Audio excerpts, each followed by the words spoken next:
NBA player Nikola Vucevic mga bro nagulat sa laro ni Scottie Thompson at Jordan Clarkson binuhat ang Gilas Pilipinas.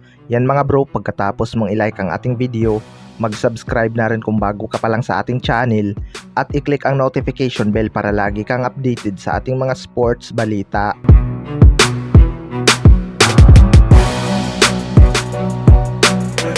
So, pangalawang close door tune-up game ng Gilas Pilipinas mga bro bago ang World Cup kontra sa team ng Montenegro. Buhat na buhat nga ni Jordan Clarkson at Jonmar Fajardo ang opinsa ng ating national team na Gilas Pilipinas. Pareho ngang may NBA player ang dalawang koponan kaya hindi natin masasabi na sobrang dihado tayo sa tune-up game na ito. Pero tambak pa rin ang inabot ng Gilas Pilipinas sa kamay ng Montenegro kahit maganda ang naging performance ni Jordan Clarkson mga bro na kumamada ng 27 points. Jonmar Fajardo with 19 points at Dwight Ramos na may 13 points. Kung titingnan natin mga bro, mas malaki pa nga ang naging puntos ni Jordan Clarkson kaysa kay Nikola Vucevic. Pero sa mga locals nga nagkakatalo dahil maraming ang locals ng Gilas Pilipinas ang hindi man lang nakapuntos. Hindi nga ramdam ang Twin Towers ng Gilas Pilipinas sa laban na ito na mayroon lamang 6 points itong si AJ Edo at itlog naman para kay Kai Soto. Hindi talaga mananalo ang Gilas Pilipinas mga bro kapag hindi gagana ang ating mga locals. Si Kiefer naman ay kita na nga ang kahinaan sa opinsa. 1 point kontra sa Ivory Coast at itlog naman kontra sa Montenegro. Sa kabilang banda naman mga bro, NBA player Nikola Vucevic nagulat sa laro ni Scottie Thompson.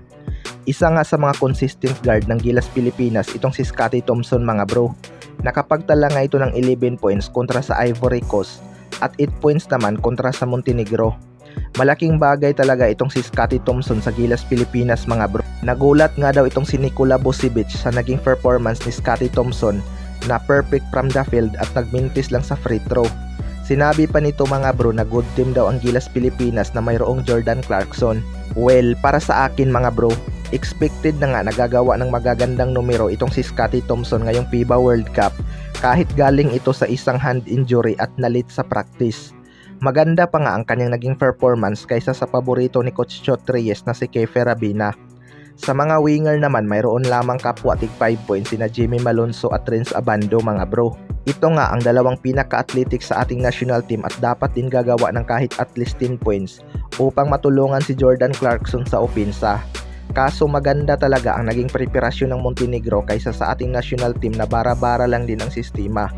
Kulang talaga sa contribution ang ating mga locals at inconsistent pagdating sa scoring department. Kahit tune-up game lang ito mga bro, hindi nga ito po pwedeng baliwalain. Dahil dito pa lang alam na nga natin na problema ng Gilas Pilipinas ang opinsa ng mga locals. Kayo mga bro, ano masasabi nyo tungkol dito?